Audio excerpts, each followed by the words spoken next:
In this video, I will show you how to play PS2 games on your PC using the PCSX2 emulator. I will also be showing you the best settings and how to set up your controller in this video, so do make sure you stick to the end.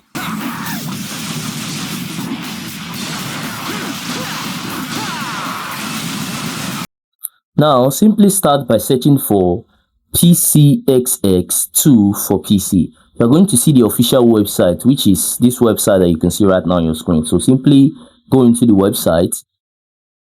Now, once on the site, you can either go to the download section to get the PCSX2 app, or you can just come to this latest stable section and click on it. Once you click on it, you are going to see the installer. So you can see the installer over here. So click on it for Windows. If you are using any other device you can see on your screen right now, you can also download for those devices. So I will be downloading the installer. Right now, you can see it is done downloading. So let's quickly install to our device. Now you can see they are both, they're like two different type of installation method. You can either go for standard or portable. I will actually advise you to go for the standard installation. So click on next. Click on next again.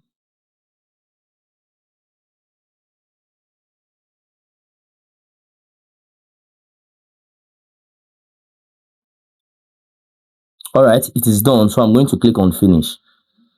Please make sure to stay very focused in this video, because if you are to make any mistake, it's not going to work. So the first thing you need to set up is your language. So simply select any of your preferred language and then click on next.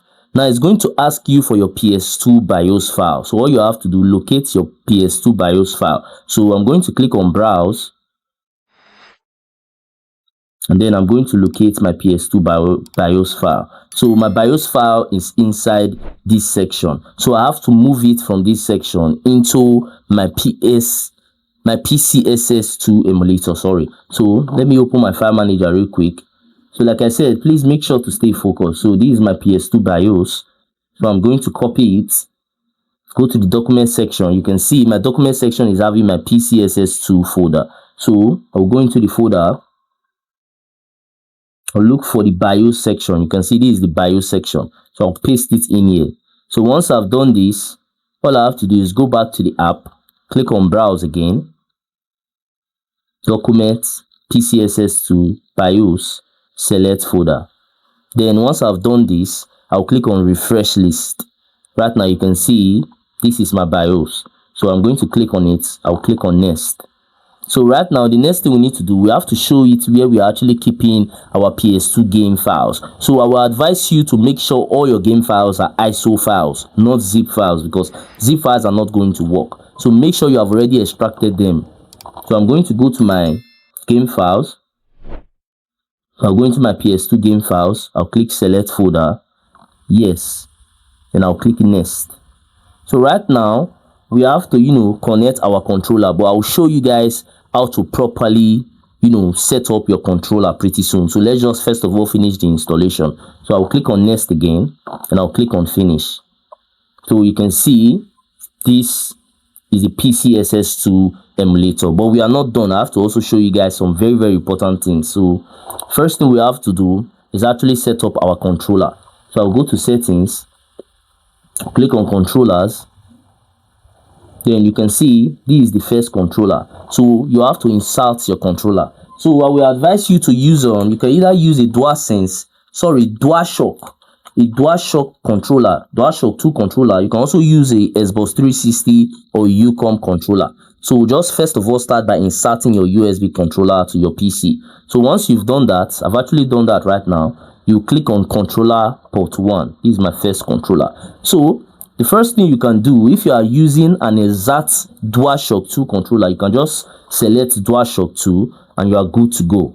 Once you click on that, just click on, sorry, that's a mistake. Once you click on DualShock 2, or if you are using any of all these controller, you are already good to go, because everything is already, you can see, they have already done the setup and everything for you. So if you are using exactly this controller, you can just go ahead and carry on and start playing your game. But if you are using any other controller like a Xbox 360 controller or a UCOM controller, you have to set it up manually by yourself. So the first thing you have to do you have to reset this entire mapping. So you click on clear mapping. That's the first thing that you have to do. So once you clear the mapping, you can see that everything is empty. So you have to start setting it up one at a time yourself. So I'm going to speed up this video so I do not waste your time, but let me show you how it's done first of all. So let me say I want to select L2. I'll first of all click on L2. Then I'll click on the corresponding key on my controller. So you can see. So arrow 2, I'll click on arrow 2. I'll select arrow 2 on my controller. We'll do the same thing with arrow 1. L1. I'll click on select. I'll click on start on my controller. So just like that, you have to fill in the gap to make sure that everything is going to be working on your controller. So this is how you actually set your controller. Alright, I'm done setting up my controller. So you can observe there is no close button. So you have to click on, you can see this button over here. So just click on it and you see the close button. So once you click on close, you are almost good to go. So right now we have to work on our graphics.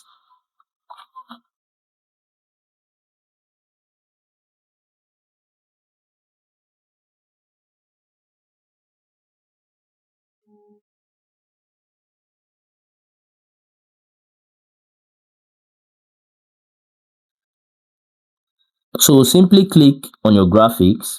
It's going to take you in here. Now we have to make some adjustments. Very important. Now the first thing you need to do, you can see the aspect ratio. Select fit to Windows. So once you are done with this, look for this apply widescreen patches. Turn it on. Then you are pretty much done with this section. Okay, wait. You can see this graphics API section. If you are using a very powerful, like a super powerful PC, you can go ahead and select any of the graphics card that you want it to utilize. But sometimes automatic is actually better so that you can actually do that itself. So just use any one that actually works best for you. Then go to the rendering section. This rendering section, there's something that you guys have to actually do. You can see the internal resolution. Now once you click on this, depending on how powerful your PC is, if your PC is super powerful, you can go up to 1080p, you can go up to even 4K graphics or 5K graphics, depending on how powerful your PC is. So normally it's better that you start with 720p. So if you observe that you are playing your game is lagging, you can reduce it to native PS2 because native PS2 normally work best. But most times for my PC, I normally use 1080p or 720p. So in this video, I will start with 1080p. So texture replacement, we don't need to do anything in here. So back to rendering, anisotropic filtering. Set this to 2x or 16x. So for this video, I will just first of all set it to 2x. And that's pretty much everything that you need to do. I'm also going to show you guys a trick to actually change your settings while you are playing a game. So let me just test some few games for you guys and then I'm going to show you how to do that.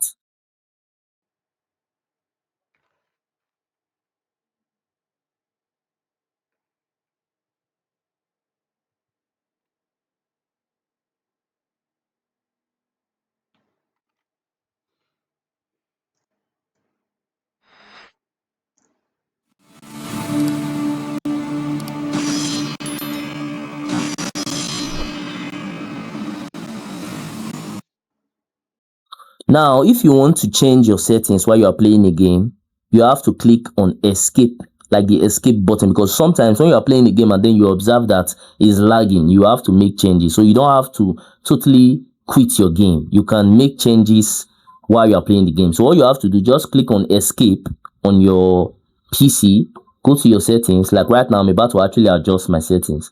So once you come to this section, click on, you see this image icon, click on it, scroll down. You'll be able to change your internal resolution. So right now, I'm about to change my internal resolution to 720p for this game. Now there is no hope. And Kratos cast himself from the highest mountain in all of Greece. After 10 years of suffering, 10 years of endless nightmares, it would finally come to an end. Death would be his escape from madness.